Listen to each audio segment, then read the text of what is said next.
Enseñanza por implicación, de la cual viene la inferencia necesaria. Parte 2. El versículo 6 dice: se reunieron los apóstoles y los ancianos para conocer de este asunto. En los versículos 7 al 11 vemos que Pedro explicó que por su boca los gentiles oyeron el Evangelio y que Dios no hizo ninguna diferencia entre los gentiles y los judíos. En el versículo 12, Lucas dice que Pablo y Bernabé contaron las señales que Dios hizo por medio de ellos entre los gentiles.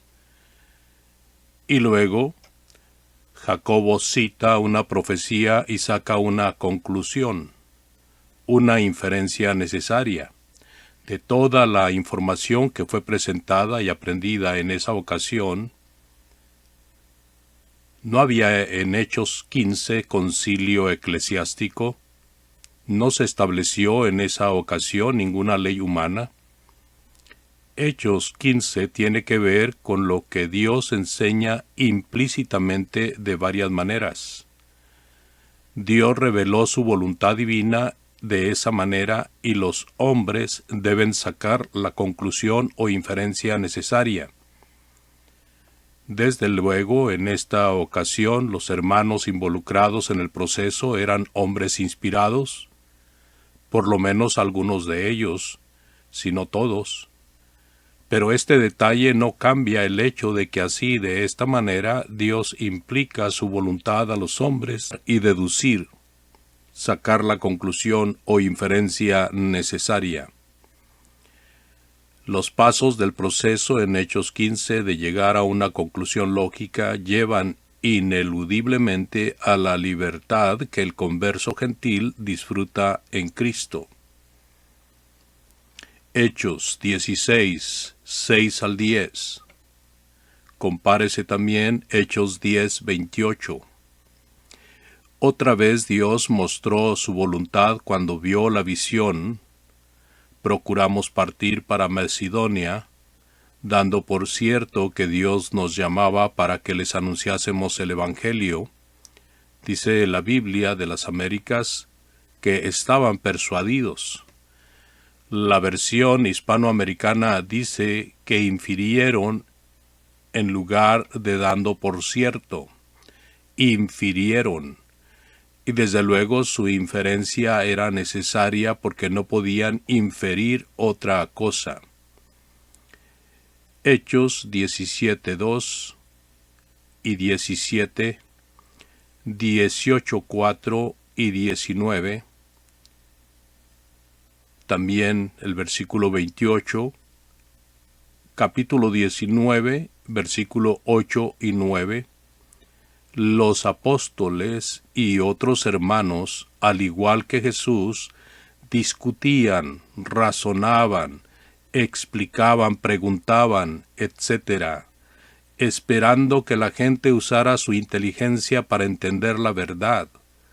Recuérdese que el hombre fue creado a la imagen de Dios, es decir, nos dio inteligencia a través de palabras, nos ha comunicado su voluntad divina y espera que la entendamos. Efesios 5, 17, Primera Tesalonicenses 5, 21 y Juan 5, 29.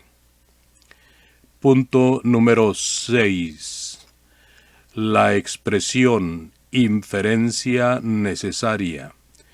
Esta expresión se usa, pues, para hablar de esa clase de enseñanza por implicación. Una inferencia es simplemente una conclusión que se saca de alguna enseñanza implícita, que es enseñanza por implicación. En la conversión diaria usamos esta clase de lenguaje. No siempre afirmamos algo en tantas y cuantas palabras, sino que muchas veces decimos algo por implicación y el oyente saca la inferencia o conclusión de lo que decimos. Por ejemplo, Si yo digo Daniel y los otros mecánicos salieron, no afirmo explícitamente que Daniel es un mecánico, sino que por implicación lo digo porque lo identifico con otros mecánicos, es decir, que Daniel es un mecánico y también hay otros. Punto número 7. Muchos hermanos liberales han rechazado como autoridad la inferencia necesaria, la deducción necesaria de alguna implicación bíblica. Dicen que no se puede incluir, junto con mandamientos como autoridad, la enseñanza implícita porque se dice que ésta requiere el razonamiento humano. Pero aún los mandamientos y ejemplos requieren el razonamiento humano. Los mandamientos, desde Génesis hasta el Apocalipsis, hay cientos de mandamientos de Dios. No hay texto que diga hay 3 dispensaciones, la patriarcal, la mosaica y la cristiana, pero la Biblia enseña que las hay y que es necesario distinguir entre las 3. Muchas personas creen que si vivimos de acuerdo a los 10 mandamientos seremos salvos, pero estos voluntariamente ignoran la distinción entre los mandamientos de la ley de Moisés y los de Cristo. No estudian la Biblia con cuidado porque no es difícil deducir la verdad de que ahora no estamos bajo la ley de Moisés. Y es aún menos difícil inferir que los mandamientos dados a los patriarcas, tales como Noé y Abraham, no son para nosotros. El mundo denominacional corrompe la religión de Jesucristo al enseñar que se debe guardar el 7º día, diezmar, usar instrumentos de música en el culto, o sea, instrumentos mecánicos, quemar incienso, tener sacerdocio especial y muchas otras cosas que se encuentran en el Antiguo Testamento. El estudiante serio de la Biblia hará un análisis cuidadoso para discernir cuáles mandamientos se dirigen a nosotros. El nombre mío no está en la Biblia, por eso tengo que leer ciertos textos, meditar en ellos y decidir si tal o cual mandamiento es para mí. Cuando Dios mandó hazte un arca, ese mandamiento no fue para mí. Cuando Él dijo ofrece a tu hijo, eso no fue para mí. Hay muchos mandamientos de ofrecer animales, pero no son para mí. Son mandamientos, pero no son para mí. Sin embargo, Hechos 17:30 y 31 es para mí. ¿Cómo sabemos? Al usar nuestro propio razonamiento. Dios escribe un mensaje inteligente para gente inteligente.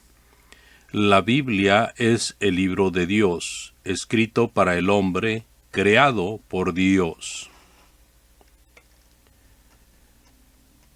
Los ejemplos de los apóstoles. Los apóstoles de Cristo son sus embajadores, segunda a los Corintios 5:20, sus representantes, Mateo 10:40, sus mensajeros, Mateo 28:19 y 20, Marcos 16:15, y sus testigos, Hechos 1:8. Estos obraban bajo la dirección del Espíritu Santo, por lo tanto, los hechos de los apóstoles son muy importantes porque sirven de ejemplo para nosotros. Era razonable que los 3,000 que se convirtieron a Cristo en el día de Pentecostés perseveraban en la doctrina de los apóstoles, Hechos 2:41 y 42. Y es razonable que nosotros hagamos lo mismo. Era razonable que Pablo dijera, sed imitadores de mí, así como yo de Cristo. Primera a los Corintios 11:1. Dijo Pablo a los Corintios, Primera a los Corintios 4:16 y 17, por tanto os ruego que me imitéis, Por esto mismo os he enviado a Timoteo, que es mi hijo amado y fiel en el Señor, el cual os recordará mi proceder en Cristo, de la manera que enseño en todas partes y en todas las iglesias.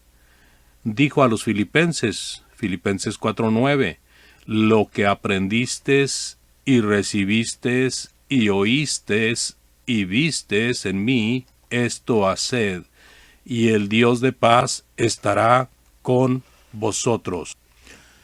Entonces, imitamos a los apóstoles, pues al escoger ancianos en cada congregación, Hechos 14:23, cuando hay hermanos calificados, 1 a Timoteo 3 del 1 al 7, Tito 1, 5 al 9, al partir el pan el primer día de la semana, Hechos 27, al enviar a la iglesia ayuda económica directamente al predicador, Filipenses 4, 15 y 16, o a los hermanos necesitados, Hechos 11, 27 al 30, al enviar varias iglesias ayuda económica directamente al predicador, segunda a los Corintios 11, 8, o a los hermanos necesitados, Romanos 15, 25 y 26, y primera a los Corintios 16, 1 al 4. En fin, seguimos el ejemplo apostólico en la obra evangelística y benévola, como también en la obra de edificar a los miembros. Al examinar los ejemplos de los apóstoles, se puede ver que estos no establecieron iglesias patrocinadoras, ni escogieron ancianos patrocinadores, es decir, no instruyeron a las iglesias a que deberían enviar dinero a una iglesia central patrocinadora para que ésta se encargara de la obra evangelística o benévola de muchas iglesias. Cristo y sus apóstoles no entregaron mandamientos para autorizar tales instituciones, por lo tanto no son autorizadas por mandamiento.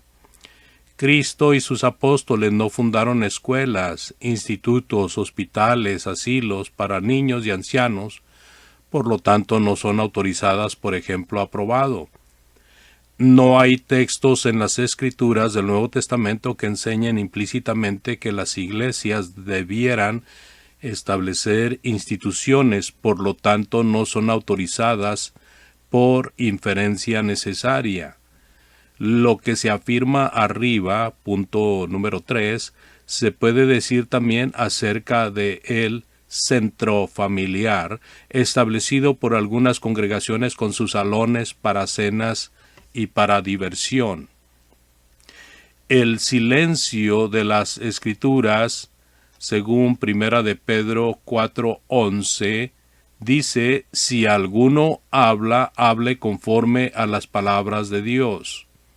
Así de que conviene que todos hablen donde la Biblia habla y callen donde ésta calle. No conviene saber más de lo que está escrito. 1 Corintios 4:6. Dice Hebreos 7:14, porque manifiesto es que nuestro Señor vino de la tribu de Judá, de la cual nada habló Moisés tocante al sacerdocio. Hubiera sido ridículo que se dijera, pero la ley de Moisés no prohibió que alguno de la tribu de Judá fuera sacerdote. La ley no lo prohibió en manera explícita, sino por medio del silencio, es decir, no por decir nada acerca de tal cosa. De esta manera, sabemos que no es correcto usar instrumentos de música en el culto de la iglesia, porque el Nuevo Testamento no dice nada acerca de tal práctica. Se debe respetar el silencio de las Escrituras. Muchos defienden el uso de instrumentos de música en el culto y su defensa es que el Nuevo Testamento no lo prohíbe. No lo prohíbe explícitamente, no dicen tantas y cuantas palabras el uso de instrumentos de música en el culto, no dice está prohibido, pero prohíbe la práctica de la misma manera que Moisés prohibió que los hombres de la tribu de Judá se escogieran para ser sacerdotes, es decir, lo prohibió al no decir nada al respecto. Esta es una inferencia necesaria, es decir, es una conclusión clara e ineludible. Continuaremos con la parte 3.